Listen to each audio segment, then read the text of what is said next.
Do you want to make a start, Trevor?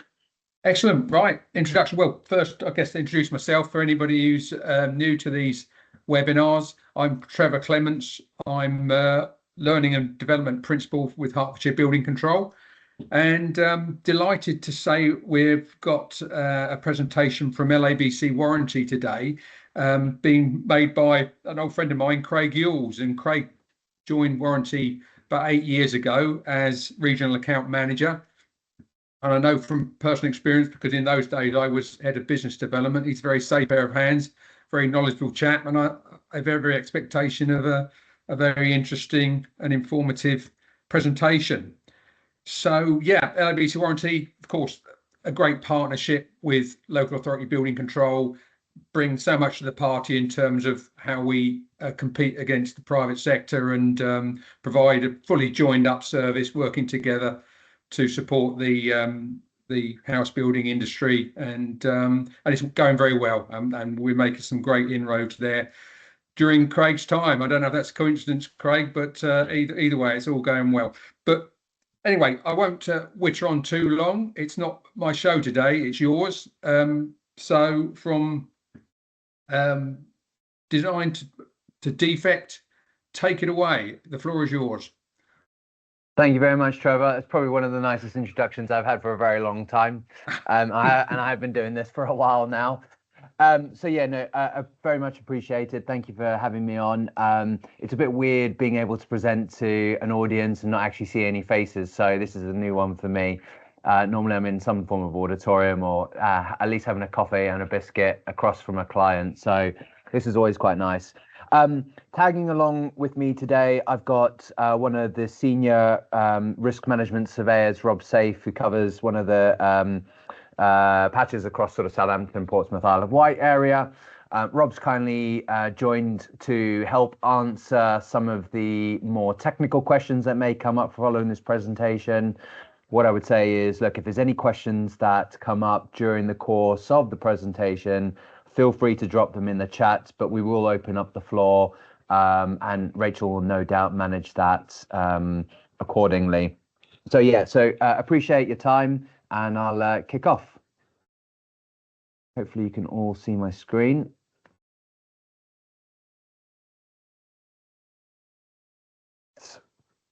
Okay, so there are some contact details. We're happy to share the slides afterwards as well, so we can make sure that these go out. Okay, so the difference between building control and warranty. Now, as Trevor alluded to, the way we work is very much in partnership with local authority from a building control perspective. Their role is very much around ensuring building works satisfy the minimum statutory requirements of building regs, things like health and safety, accessibility, conservation of fuel, power and security. And our role alongside that is very much to ensure that the suitability of systems and materials are acceptable for our insurers and fundamentally for the building process. We ensure that high risk areas where they could lead to certain sort of significant damage claim around defects, we manage those. And then we also keep an eye very much alongside building control with regards to quality of workmanship on site. All right. How we work with LABC. So LABC would typically ensure critical stages are checked in accordance with the building regs, such as foundations, drainage, fire protection, structure, water tightness, thermal insulation, acoustic. And our role is very much to inspect a number of these critical stages and identify high-risk areas that could be prone to claims, monitoring obviously quality and workmanship throughout the build period. All right. Just a brief overview how our warranty surveying process works is a very, very brief snapshot. We do an initial assessment, site risk assessment on the build. We consider high-risk areas such as things like balconies, basements, flat roofs, a number of other areas that could come into it, you know, M&E with regards to ground source, air source, heat pumps, solar panels, EV charging points, those sorts of things. We also do a percentage of key stage inspections as well. And our surveyors are also on site at least once every 3 weeks, I believe it is, through sort of frequency visits as well, to ensure that the build is progressing quite nicely. And our job very much is to ensure that you get not only a warranty, but fundamentally your build comes in on time and we get homeowners moved in as quickly as possible.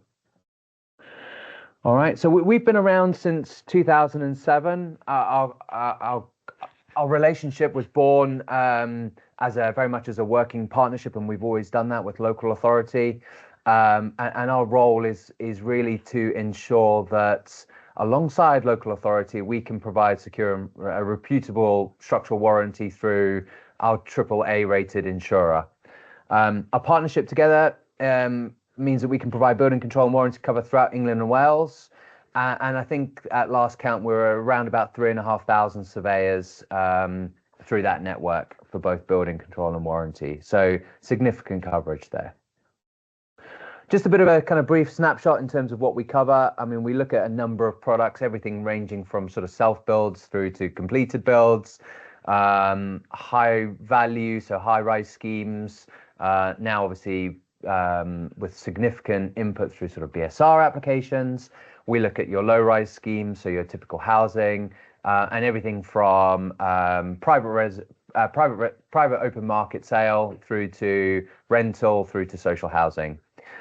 So just a brief sort of snapshot. So some of what our cover provides is mechanical and electrical, which is a big selling point for a lot of our clients, and it covers for up to 5 years following completion of that, as well as things like alternative accommodation, contaminated land. With social housing, again, mechanical and electrical, but I think obviously one of the key elements of this, particularly around some of the contract nuances, is things like builder insolvency and loss of rents. All right. Mechanical and electrical cover, we as a group are now owned by HSB Engineering and Munich Re fundamentally. We are one of the only warranty providers on the market currently that offer MIDI cover or machinery inherent defects insurance, and that is for 5 years. Some of our competitors have some mechanical cover within their policy, but it's very, very limited. The policy allows builders to look at whether they can remove some of the reliance on collateral warranties and professional indemnity insurances. So there's a massive saving and an advantage there for builders and developers, as well as clients alike. All right. So our commitment to best practice. So with every site inspection report, we typically complete a general 5-point assessment of the following. So health and safety practices on working on construction sites. We don't consider ourselves to be health and safety professionals, but we're very much looking at things like, are the site teams wearing the appropriate PPE equipment? Have manhole covers and any holes been guarded accordingly? Are walkways clear of debris, etc., etc.? And that's really important. Again, that really filters into things like standard of site management. We typically find our best award winners are the ones where you've got a very strong site management on site, managing all the different trades. And again, that falls into very much the quality of workmanship as well. You know, that standard of site management is really key for that. Site tidiness, again, just making sure that even if you've got a site, a small, tight site, and I fully appreciate that in the winters they can become boggy and a mess. It's just making sure that materials and equipment are stored accurately and correctly to ensure that they don't get damaged prior to being used. All right, and just general cooperation as well. And so we occasionally mark to make sure that, you know, our surveyors and building control have access to various stages of the build, areas of the site, and just general cooperation from some of the trades as well. What we mean by a defect. So a defect is not the same as an issue raised by building control team, which is detected and remedied by our building control partner, the LABC. Defects are issues in the construction of a key stage of a home that would eventually turn into a serious problem that would compromise the property and ultimately result in a claim. to create an objective standard to which all builders can work, LABC risk management surveyors inspect properties against the guidance in our technical manual. So our inspection regime is very standard. It doesn't matter whether you have 1 or 2 different surveyors on the site. There should be very much a standard approach to the way that we're inspecting. All right. I've just got some examples of what can happen when it goes wrong. We work very, very closely with the site team along with building control, but inevitably we can't inspect on absolutely everything. So there has to be an element of trust, quality that goes on site when we can't be there. Sometimes items get closed up before we can inspect them, and it's very much our job to try and risk manage these as best as possible. But they do sometimes invariably go wrong. Some of the sort of issues that we see on sites, some of the defects can be quite subtle and obvious, but this is kind of some examples of some of the things that we see on a regular basis. All right. Just an example here, cavity trays. Let me tell you what went wrong. Incorrect cavity trays, not installed properly on I think it was 13 detached properties. All right. Virtually affected all the lintels and roof junctions on a new build housing estate. A roll of cavity trays cost just £13. I won't ask you to guess, but on that 13, the total claim value for us to rectify that, 313 grand for the sake of a £13 roll of cavity trays. So quite significant. Flat roof waterproofing. This is a common defect that we see with flat roofs. We design to a fall. But fundamentally, whenever there's ponding on a roof, we class that as a potential claim, regardless of whether there's water ingress into the building or not. Obviously, you can see some issues here. The outlets are too high. The water's not draining off the building. Defects insurance period. This was 120 apartments. So this was in the first 2 years of the build. 0 falls roof, excessive ponding. There was water ingress, as you can see that there was some damage to the roof as well. The developer became insolvent, and fundamentally we had to go out and repair this. The total cost of repairing this roof on this 120 apartment block, 350 grand. All right. Rob's kindly shared some data with me, which I hope you find really, really useful. And actually, these are photographs that our surveyors have taken on site during construction. And it's really important to highlight that whilst we can't inspect on everything, what we really try and do is we try and effectively what we call claim save as much as possible. In this example here, structural steel on masonettes, no padstone used in this area, and the brick type is unknown to us. This was a fundamental change from the structural engineer's design, and all our surveyors can do is raise this as a potential defect and discuss with the site manager. It needs an ongoing structural review to ensure that there's no further long-term issues with this. All right. What I would suggest is if you've got any questions on any of these slides, drop them in the notes or hold fire until the end, and I'm sure Rob can go through in a bit more technical detail. All right, so potential for a significant claim there, because fundamentally we'd have to open that up, potential repair and replace structural and steel works. All right, roof trusses, excessive birdsmith cut on roof trusses during inspection. The surveyor noted an issue with the excessive cutouts at the bird's mouth joints on the roof trusses. The measured gaps at the bearing point were approximately 15 mil. Upon further review of the truss alignment, it appeared that the wall plate had been moved closer to the trusses by around 15 mil, likely to compensate for the overnotched timber and mask the extent of the issue. Total of about 30 to 35 mil on a few of them. This would very much be reviewed to ensure structural integrity and compliance with the manufacturer tolerances and design intent. Our surveyor had to request an update from the roof truss manufacturer on the remedial works for the affected trusses. All right. Those fire stopping issues, flexible ducting through external wall from carport not adequately sealed, the fire stopped. This is very much a common defect that we see a lot. We've discussed with the site, raised as a defect, and this will effectively need to be rectified before we would sign this off and move on. All right, these are the sorts of things that can stop CMLs from being issued. Air source pump and pipework on a timber frame. I'm sure if you can notice what's wrong, but the timber frame, air source pump pipework passing through frame without it being sealed correctly, and cavity barriers not installed. Again, discussed with the site manager, and the resolution raised with the site manager about making sure that this was made good before closing up.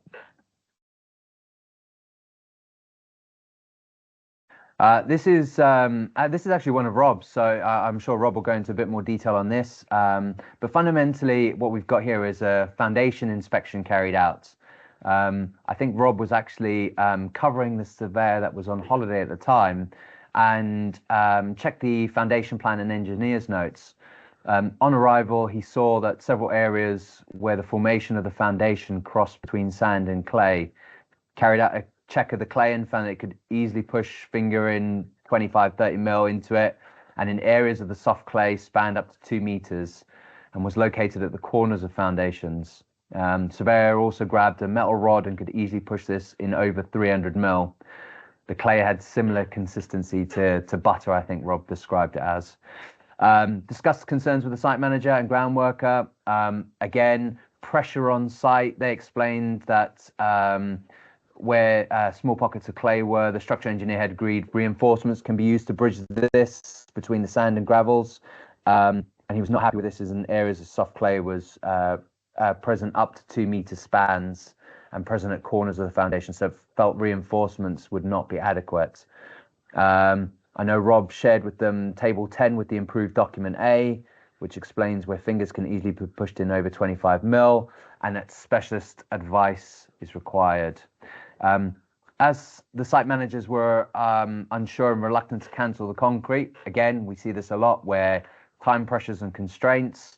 Rob called the technical manager and explained around the ground conditions and further site investigation works to be carried out in this area. We've had to stop the pour of the foundation of the concrete, and found that further ground investigation, we found that in this area of site, shallow foundation would not be suitable. And in fact, I think a vibro stone piling was carried out to plots 6 and 7, and also across plots 1 and 2 and 7 and 14, 7 to 14 as well. So quite significant amount of change to the potential design, simply because of not getting it right first time. All right. So once the remedial works have been carried out, we can then agree to proceed with the concrete pour. That's really, really important that we get this right from the start. Just to add some commentary around this, and I think this is quite key, one of the things that LABC LABC Warranty and LABC do very well is working together. We now have an early engagement sort of consultancy type part of our business, where we can look at things like ground investigation reports, foundation and piling designs prior to any works commencing on site. We can do that at very early sort of REBA stage 2, stage 3 designs. And for any developers or builders that work in the major project space, so 6+ stories, 18 meters high, we also offer an early engagement service where we effectively warranty proof the building before you start submission through Gateway 2. We don't help you get through Gateway 2, but our role is to very much make sure that from a functional and technical requirements on a warranty perspective, your building is fit for purpose, so that you don't have to get to a point where you have to resubmit through Gateway 2 because of changes to design or materials. All right, so this is quite key now. Claim save, roof ventilation. Just during the site visit, it was highlighted that the part of the main roof did not have cross ventilation and was relying on the soffit vents at the lowest point to achieve the required free airspace across the roof from the valley between the semi-detached plots. After it was discussed with the site manager, he has recently installed a roof vent to this area of the roof to allow ventilation. And he's explained to the team on site that it's been highlighted with their technical department for amendments, as he'd also had some issues on previous developments where condensation had been a problem. All right, so what might look like a good roof actually fundamentally can cause some serious issues moving forward without that ventilation. This is another big one that we see a lot of the time as well. GLP dormers. Actually, the GLP dormer in this instance was fitted directly to 18mm ply. The manufacturer's guidance on these dormers, which was Storm King, gives reference to roof felt being fitted and the GLP dormer to be installed on top. This was raised as a defect and discussed with the site manager. Our surveyors have access to a number of different guides, and as such actually sent in this instance the guide to the site manager to his mobile phone as well.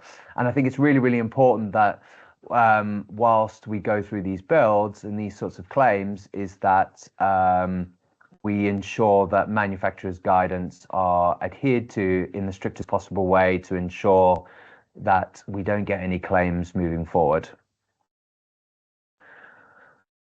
Cavity trays. So this is another big one that we see, and as you can see, the cost of cavity trays on a build if we get it wrong.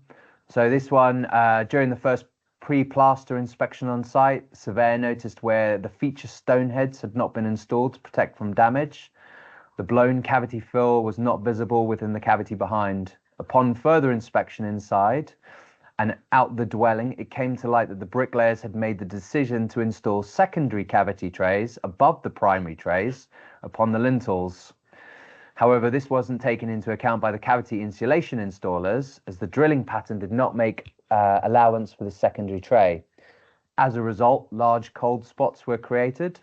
Upon further investigation across the site, the surveyor found this to be present in various units, with some cases having 3 trays installed, further worsening the problem. First raised as a risk item and discussed with the site team and technical manager prior to first fix stage. As they could see, there was a potential issue beforehand, giving them an opportunity to address. When called for the first pre-plaster inspection, he realised that this had not been dealt with and was going to be an issue, and recorded a further defect to one of the plots and further risk items to other plots across the site, including a block of flats as that had the same issue. However, the hollow core floor planks will prevent the ability to drill and pump these areas retrospectively, therefore requiring insulation installing during the build. This was also recorded as a defect.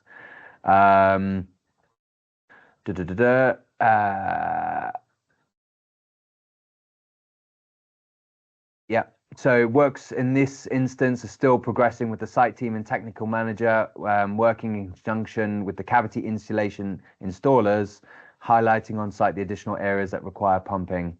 Plots are still under construction and have fundamentally been amended, with the secondary cavity trays being admitted. All right. So this is ongoing issues with one of our sites. Timber frames and robust detail. Again, I think this is possibly one of Rob's as well. We see this a lot. Carrying out a pre-plaster inspection on a semi-detached timber frame house. The party wall is being constructed to robust detail EWT1. During the inspection, I checked the workmanship of the sound absorbent insulation bats installed between the timber frame studs on party walls. He highlighted areas in the insulation bats had not been cut to fit tightly to the top of the timber frame panels. Also, the insulation bats had not been installed, covering the whole lining area, as the insulation did not extend behind intermediate wall noggins or behind the baffle box, detail for electrical sockets. He also highlighted in one area of the party wall where mineral wool quill had been installed in place of the bat specified, which may not have been the correct density or thickness in accordance with the robust detail. During the inspection, Rob discussed the issues with the site manager. We then called the offending trade over to the plots, as this was the first time installing the insulation to the party walls on this development. The The site manager and Rob explained the robust detail that the installation needs to cover the whole wall lining area without any gaps and must be as specified within the design. We take numerous photos documenting this and requesting remedial works carried out, and the site can provide us with remedial evidence to just demonstrate that the works have been complete. Excuse me. All right. So that are some of the claim saves that we have picked up over the last couple of months, just to highlight some of the areas that the surveyors will look at in detail. And if you've ever worked with us before, you'll see our site risk assessment and a report that we carry out. This is also shared with the local authority as well, so they have access to this, and we consider that to be good practice. 2 sets of eyes are better than 1. Fundamentally, our surveyors use the LABC Warranty Technical Manual. It's written by technical experts. It's currently on version, I know the screen says version 11, but it's currently on version 12. Version 13 is due to be released, I think, 4th quarter this year. Whenever we make any amendments to the technical manual, we provide information on what's changed. The changes normally reflect some of the significant claims that we see on sites, and some of the changes to approved documents, etc. All right. The technical manual also consists of a series of sections, including tolerances, foundations, superstructure, conversions, and refurbishments as well. And each of the sections has a functional requirement followed on by guidance on how to achieve compliance. This is just an example of some of the information that's contained within that technical manual. It's quite significant, and it's great bedtime reading as well. All right. Just again, the purpose of the technical manual is very much to identify compliance within the defects insurance period of the relevant LABC warranty policies. It's also there to satisfy our insurers that we have a robust set of standards in place prior to signing off for CMLs. It's very much, again, like I said, some of the changes come in around the sort of guidance that's based on claims experience. As a whole, it's there to contribute to the construction industry as a good reference guide for builders, developers, designers, and architects. Our technical manual is free to download on our website. We also have an online version, which is great because it does word and phrase searches as well. And like I said, yeah, currently it's on version 12, just about to go to version 13. So we will make sure that all of our clients are aware that the new technical manual comes out. Just one point on the technical manual: if you've started building and you're currently on version 12, through the remainder of that build, you will continue on version 12 of that technical manual. Version 13 would only come into those for any sites that are registered once version 13 has been launched. So we wouldn't expect you to change some of the design or some of the materials if there are fundamental changes within that manual. But what we would expect is you to have an understanding of maybe some of the changes because of the claims areas. All right. What happens when it all comes together? So fundamentally, we provide extensive technical support throughout the development. It's a very collaborative approach. We all want the same thing. The worst thing that we can be on site is a blocker to what you're doing and what you're trying to achieve. And here are sort of some of the examples of what good looks like, and we see this a lot. So whilst we're there to ensure some of the claim saves areas, we also like to see good practices. Nice example of a tidy site. Excuse me. Example of a quality cavity wall construction. So nice and neat. You can see all the wall ties. Yeah, there's not a lot of muck in there. That's great. A well-managed site office. I think this is key, and I think this is one of the key areas that a lot of builders and developers probably miss out on, really. And it's sometimes it has to do with space availability, but I think a very well set out site office at the beginning of a project will very much help with how you would expect the site to perform during construction, typically. All right. Site tidiness and good storage. Now, we all appreciate that this is not always possible on some of the smaller, tighter sites, but it's really, really important that we try and ensure that as many of the materials are stored as correctly as possible. Things like the walkways are clean and tidy, tools and other materials are kept away when not in use, because fundamentally good practices like this will help with construction management. Fundamentally, the way the guys inspect on site is, whilst they're also ensuring that there are sort of no defects and they're looking at all the good things, this fundamentally leads on to our own awards. Very much like some of our competitors in the market, we have our bricks awards. Before you ask, yes, it is a big black brick. It does look very nice, but we recognize quality sites throughout the year.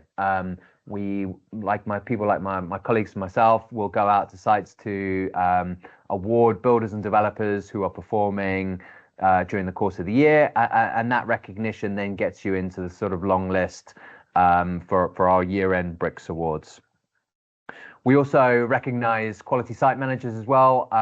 We are just about to release the names of our 13 or 14 regional winners, and I think there's also 6 highly commended within that. That we do in conjunction also with local authority, LABC, who have their own sets of site manager awards for both residential and non-residential builds.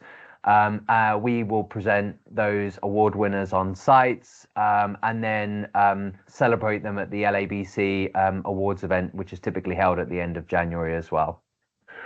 All right. Just what to look for in terms of warranty providers. There's a number of them on the market. I think there's around about 13 or 14 of them now. Some of them have been around for a long time and are bigger competitors. There are a lot of smaller warranty providers, but the risk with going with some of these smaller warranty providers is, whilst they will potentially, there's a cost element there, they do not have the same capacity that we would do from a technical aspect and from an experience point of view, or even backed by the sort of quality insurers that we've got there. And it's really, really important that you ensure that you are getting value for money in terms of what you're looking for. Some of our clients that we work with, you'll recognize some of these names. We have a very, very widespread, like I say, we work with everything from single units, self-builds, all the way through to your nationals. Everything from small single-story dwellings. I think our biggest one that we've got at the moment is about 38 or 42 stories high. So we can look at some of your real standard builds or some of your more complex ones as well. And any questions?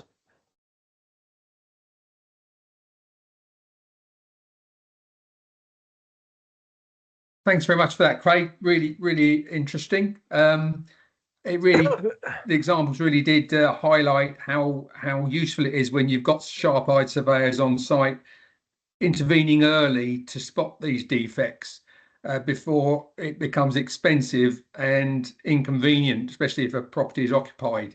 And some of the costs there are phenomenal, weren't they? Just for the, say, spoiling the ship for a heap of the tar is the phrase, isn't it? I remember years ago a development, and I can tell you the story because it was one of our private sector competitors, one of our big competitors in building control and warranty, who covered this site, and we didn't. And it was only when people started to extend the dwellings on this development, there were probably about 80 dwellings, that they found they hadn't put any insulation in the cavities at all. So people have been occupying those properties, burning unnecessary energy for all that time before they worked out they had very poor insulation standards. So, you know, just for a keen-eyed surveyor spotting that early on, that could have been averted. So yeah, all useful stuff, and inspiring to see how you're on top of the game.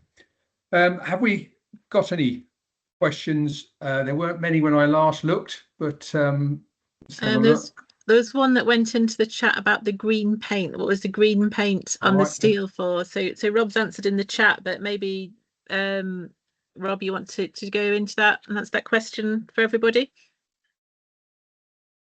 Yeah, to be honest, I normally see it red oxide paint as well.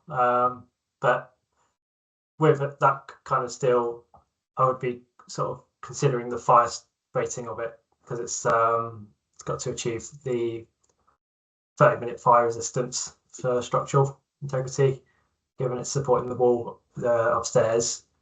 If it's supporting the compartment wall or floor, potentially like in a flat, we'd look for 60 minutes. But yeah, I'll be honest with you, with it being green, I've just assumed it would just be a different kind of oxide paint, perhaps. Yeah, not a fancy intumescent product then, just possibly some Dulux gloss emulsion that they had left over and slapped on there. Anyway, it looked very nice, didn't it? It made a change. Yeah. We've got another one, I think. Samson saying if a defect had been identified but it has been covered, what things will be needed to keep the warranty valid?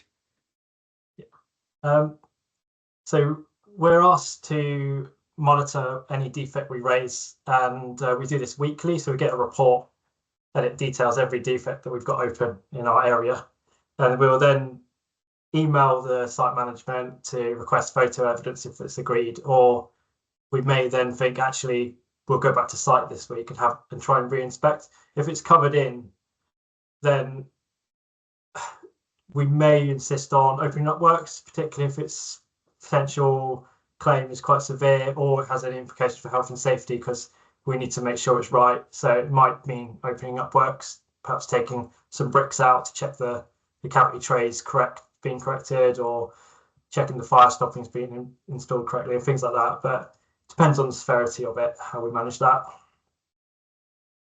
Yeah, that makes total sense, and I think we'd be similar in the building control aspects. While we wait for any more questions, I was going to ask if you get sites where they're clearly poor performers, you've perhaps got some bad site management, you're picking up lots of defects. How does that affect your strategy of how you deal with that site in terms of inspections and frequency and things like that? Yeah, we'd class that as a high-risk site, and we'd therefore be out much more frequently, perhaps once a week, because we class it as high risk, medium risk, or low risk. So low risk, we would say we'd visit there once every 30 days. Moderate risk, we'd be there once every sort of 15 to 20 days, and then high risk, we'll be there a lot. But it may be that the quality isn't good for a while, but so they would target that for a while, go there regularly, feedback perhaps to their contracts manager and higher up the chain to try and resolve the issue. And then it might set back down into a medium risk and low risk. So it's always oscillating. And there may be that they're building a high risk element that like a parapet or a flat roof, and we'd be there twice in a week. But then it's always changing, and we're adapting where we are. Almost every week we're reviewing where we're at. So yeah, just to add to that, I mean, look, worst case scenario, if we're working with a builder or developer who's reluctant to agree to the standards that we set out in our technical manual, then we get to a point where we could raise an escalation, and if it's not resolved, we could cancel the policy.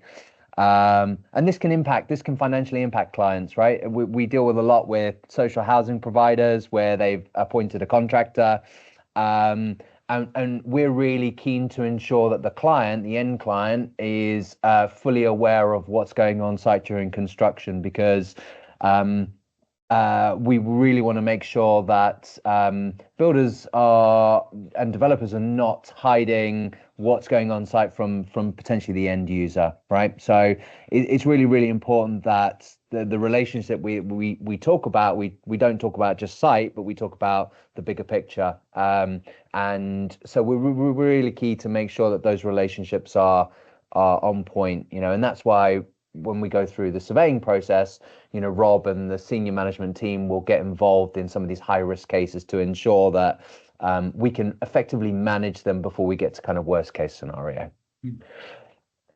Yeah, and I'd assume, Rob, that as in this part of the country, there's good communication between building control and warranty when things do arise, problems, because obviously they have a relevance to both of our roles and responsibilities. So we always work together on, and it's good to see them out on site and hear about what they're seeing and what, you know, we share what's going on in the industry, because it's quite handy.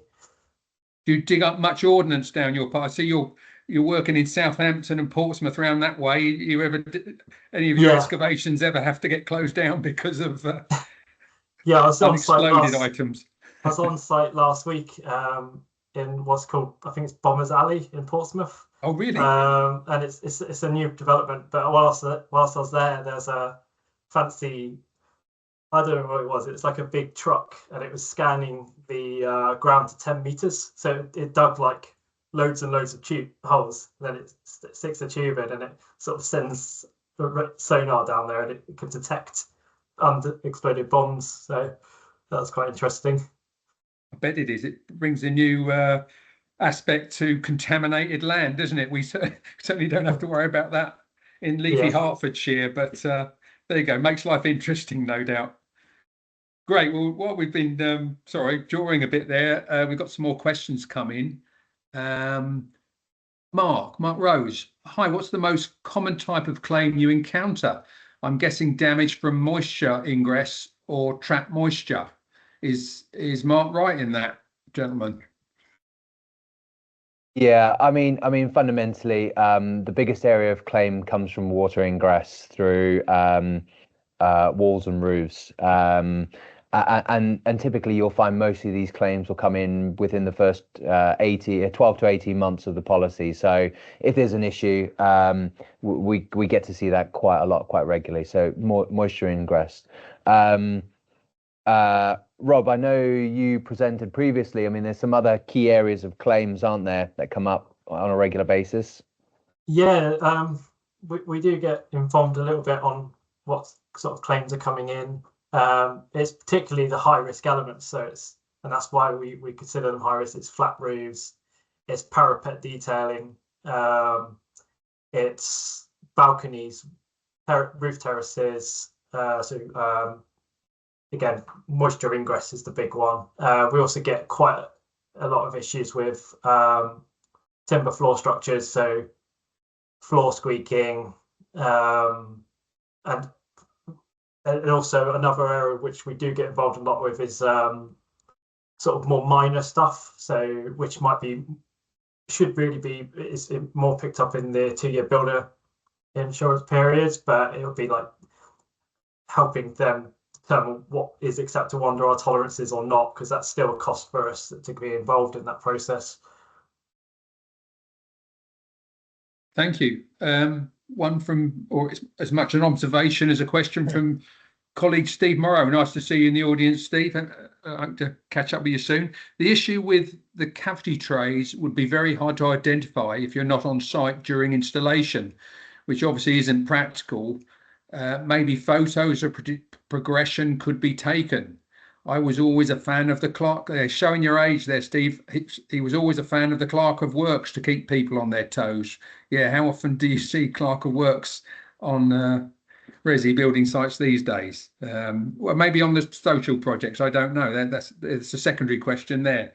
Do you see clerk of works ever? Yeah, we typically do, actually, and I mean, I would agree with that. You know, from an account management point of view, when we have issues that arise on site, it's being able to kind of document that those issues have either been dealt with or there isn't an issue there in the first instance. And we've had instances where we've moved clients away from competitors of ours because they've not been able to see some of the cavities or the fire stopping areas, and have asked to kind of de-skin whole buildings, and we've been able to go in and we've taken a look at remedial, photographs from the bricklayers.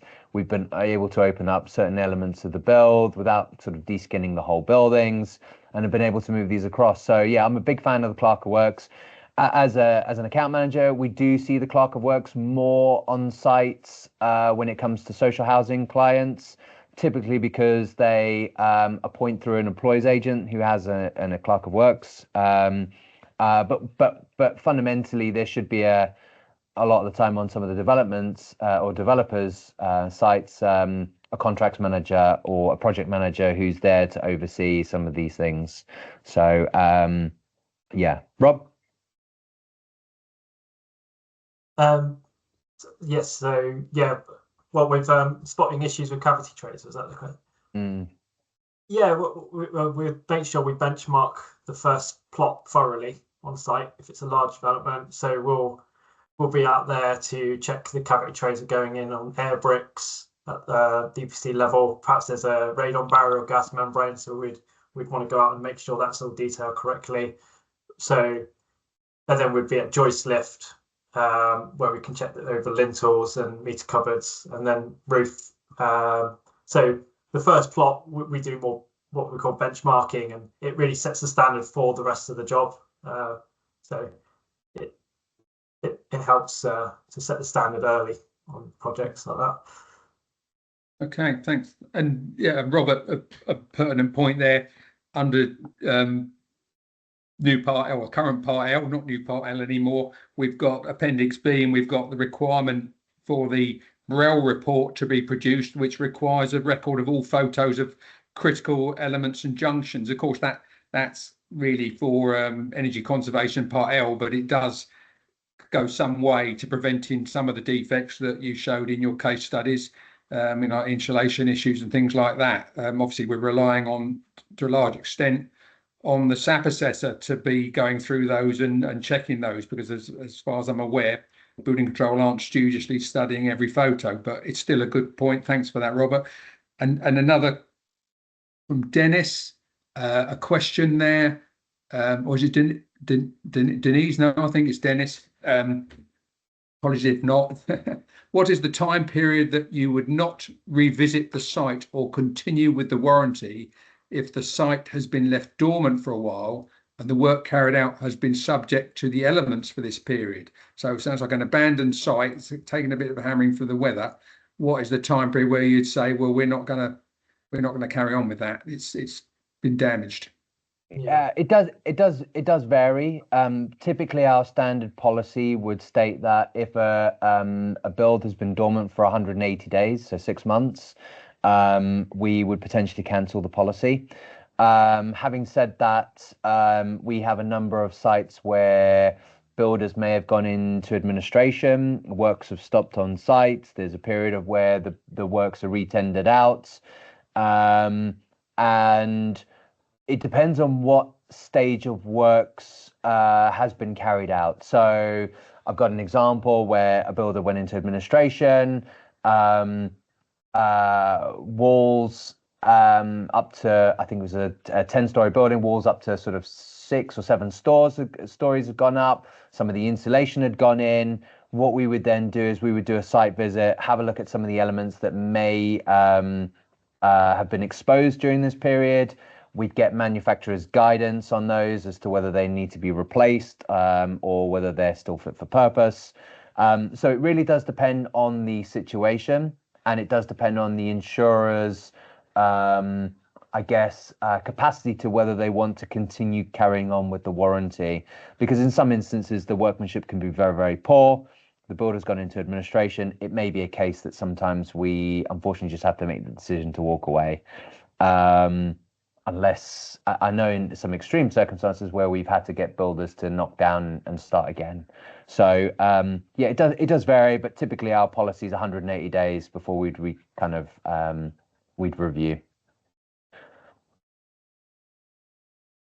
I mean, don't get me wrong. We've probably seen sites, and Rob can probably agree. We've probably seen sites that have been shut for short periods of time, really bad inclement weather, and some of the materials have just been, torn to shreds and need to be replaced even in a short period of timescale, right, Rob? Yeah, totally.